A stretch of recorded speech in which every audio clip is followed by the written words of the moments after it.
On suit l'histoire de notre protagoniste qui vient de se réincarner un bébé. Sa nounou l'accueille chaleureusement et lui fait un câlin puis quelqu'un entre. Il s'agissait d'un homme aux cheveux rouges et de son disciple puis. Il décida de nommer son enfant Shun Laiwa. C'est là que notre protagoniste se souvenu du manga qu'elle avait lu d'arts martiaux, et qu'elle s'était réincarnée dedans suite à ça. Elle cria puis son père menace la nounou de la tuer parce que le bébé pleure. Il lui donne une chance de la calmer elle réussit à calmer le bébé car Shun Lai comprit que sa nounou allait mourir, puis ils s'en vont. Le lendemain son père revient la voir mais Shun Lai se sent mal à l'aise. Puis tout à coup elle se met à éternuer et sans fait exprès elle éternua sur son père. Par peur qu'il se fâche, elle essaie de se montrer mignonne mais il recule. Elle réfléchit à son futur quand quelqu'un entre et il s'agissait de sa mère. Elle s'approche de Shun Lai et avec un sourire malveillant elle la prend dans ses bras. Mais notre protagoniste n'aime pas ça car elle sent trop fort le parfum. Alors sa mère la pince très fort et elle se mit à pleurer puis elle la console. Et dit tu m'as aussi manqué ma chérie avec un visage angélique. Puis elle invite son mari à prendre le thé mais il refuse. Et s'en va toutefois après s'être parte premier. La mère change de visage et dit qu'il est difficile d'attirer son attention. Et jette son enfant. La nounou rattrape Shun Lai qui est en train de tomber. Elle commence à dire qu'elle n'est plus aussi utile qu'à sa naissance, elle n'est plus aussi utilisable puis quitte la pièce. 2 ans plus tard, la mère exerce son pouvoir sur elle et elle rend son corps très froid et fragile, mais la nounou ne supporte pas et lui demande de lui faire subir ce punissement plutôt qu'à sa fille. Son père venait la voir de moins en moins puis il finit par ne plus du tout la voir et sa mère n'arrive pas à attirer son attention et cela l'énervait et elle refroidit encore plus notre protagoniste. Sa nounou la supplia de la réchauffer mais sa mère ne voulut rien entendre et lui disa de sortir car elle ne voulait pas la voir. Shun Lai s'excuse auprès de sa nounou mais la nounou lui dit que ce n'était pas de sa faute puis elle partit faire une couronne de fleurs et lui dit de se reposer en attendant. Dès que sa nounou est partie, elle s'énerve et dit que quand il sera plus grand elle leur fera vivre tout ce qu'elles lui ont fait vivre puis. Elle voit le disciple de son père et est contente de voir quelqu'un d'autre que sa mère et lui tend mais have la fleur pour lui offre et souriant joyeusement. Il remarque qu'elle comprend ce qu'il dit et lui dit qu'elle n'est pas bête car il avait entendu des rumeurs sur elle qu'elle était bête. Shun Laiwa essaie d'être bête pour qu'il ne la démasque pas puis dit il y a un insecte et elle saute puis il remarque qu'elle sait marcher et lui dit donc tu sais aussi marcher puis. Avec son pouvoir la réchauffe.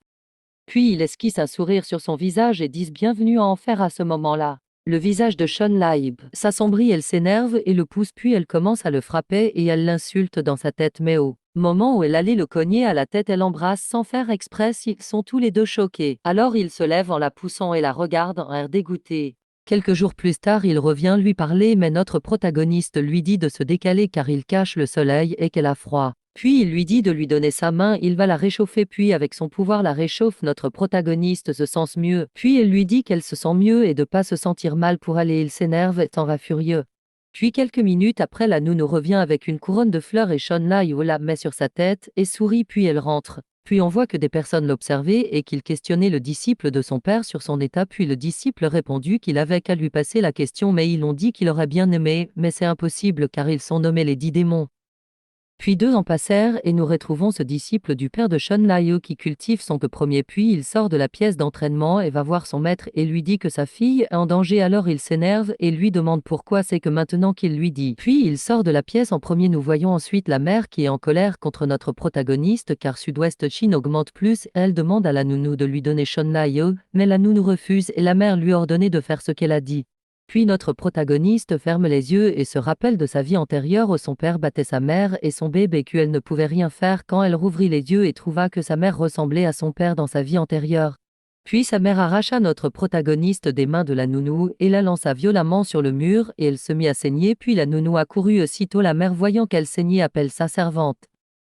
Puis sa mère lui dit de se dépêche et quelqu'un qu'elle apporte denté et lance le corps de la servante alors sa mère dit qui ose et elle voit que c'était le chef du clan et il était énervé puis il se dirigea vers notre protagoniste mais la servante lui demanda de restreindre d'eau que premier car ça pourrait l'able davantage puis il s'avance et lui demandait pardon qu'il est en retard et lui demande si ça lui fait mal mais elle répond que non et qu'elle va bien. Puis la soulève et la porte dans ses bras, puis il la berce et elle commence à pleurer, puis sa mère qui que c'était un malentendu et que c'était la nounou qui l'avait frappé, puis il dit d'arrête de se chercher des excuses et que à part de maintenant, ils ne sont plus mariés, elle est choquée et restée figée et il part puis il lui dit à Sean de dormir et elle s'endort. Puis cette nuit la Sean naïve avait de la fièvre mais elle était complètement froide puis son père appelle Sud-Ouest disciple qui venu aussitôt puis il lui dit qu'il connaissait son pouvoir et lui demanda de sauver sa fille. Le disciple ferma les yeux et réfléchit puis il accepta.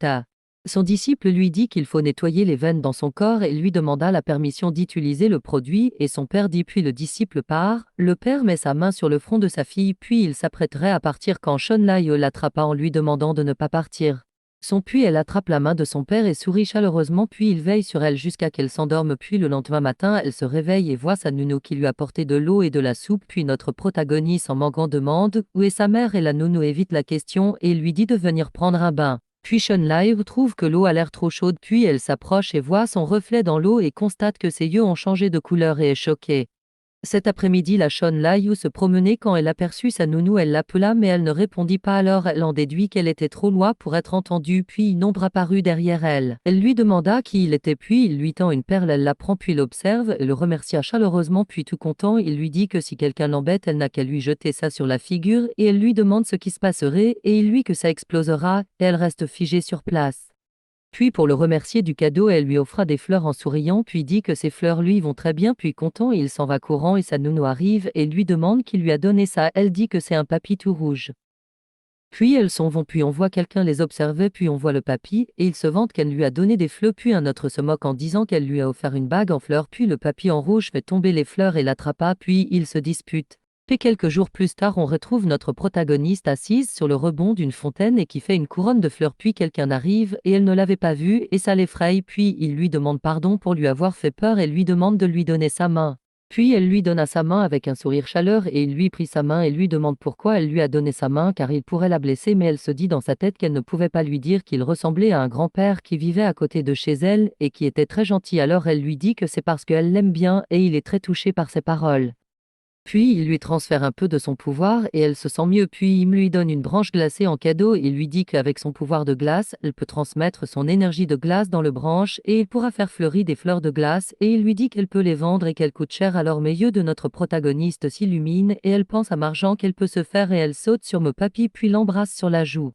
Ce soir la Sean Lai n'était pas content car toute la journée la branche ne s'est pas décope de la paume de sa main et que maintenant elle voulait dormir mais la branche ne se décope pas puis et lui dit d'un air énervé de la laisser dormir puis elle lève sa main puis la branche se décope puis Sean Lai se fâche et décide de concentrer son énergie de glace dans la branche et la branche se met à s'illuminer et elle produit des fleurs glacées. Puis sa nounou entra, la mettant au lit puis Sean Lai lui dit que demain matin elle doit voir quelqu'un car elle a une dette envers lui puis le lendemain elle se rendit dès un naine le lieu puis sa nounou lui dit qu'elle n'a Oasis le droit d'être là et lui demande ce qui va se passer si elle se fait prendre mais Sean Lai lui dit qu'elle ne sera pas longue et qu'elle ne se fera pas prendre puis elle entre et Vurion le disciple de son père. Puis quelques minutes auparavant il était en train de concentrer son mana pour augmenter son pouvoir puis il entend des bruits de pas et il se lève et se dirige vers elle puis il la voit de retour au présent et lui dit qu'elle n'a rien à faire ici et qu'elle devait partir puis elle lui donne des biscuits et il refuse en disant qu'il ne pouvait pas manger ce genre de choses pendant l'entraînement puis elle croque devant. Puis elle lui tendit le biscuit puis d'un air triste il la remercia puis croque dedans alors elle lui donne le reste du paquet elle se dirige vers la sortie et lui dit qu'elle repassera demain puis elle part puis le lendemain elle revient puis elle trouve Vurion allongé sur le sol et il a de la fièvre puis elle lui demande ce qui s'est passé et il lui dit qu'il ne veut plus la voir et lui demande de disparaître et de ne plus jamais revenir. Puis elle part en pleurant en lui disant qu'elle va chercher de l'aide puis elle sort et dit à sa nounou qu'il est malade et qu'il faut le soigner mais sa nounou lui dit que c'est impossible quand extrêmement il est impossible de l'aider puis elle part. Puis une semaine plus tard Sean est avec sa nounou qui lui demande ce qu'elle veut manger puis elle lui répond qu'elle veut des pancakes puis sa nounou part en préparer puis dès qu'elle ferme la porte Sean saute de son lit puis va se branche et fait des fleurs de glace qui tombent par terre et elle les ramasse et essouffle car cela a pris beaucoup de son énergie puis elle le met dans son sac ouvre la porte et regarde s'il y quelque et part en courant. Puis on voit Vurion qui s'entraîne puis il entend des bruits de pas et il se dit qu'elle est revenue puis il lui dit de partir elle lui dit qu'elle est venue pour le sortir de là car elle savait qu'il ne voulait pas être là alors elle lui donna le sac de fleurs glacées. Puis elle lui attrapa le bras et ils coururent sous la pluie puis elle lui montra les escaliers et lui dit qu'il n'aura qu'à descendre ces escaliers et il sera libre puis elle le pousse pour qu'il descend les escaliers puis il les descend mais notre protagoniste s'évanouit à cause de la pluie et de l'énergie qu'elle avait mise pour faire ses fleurs glacées.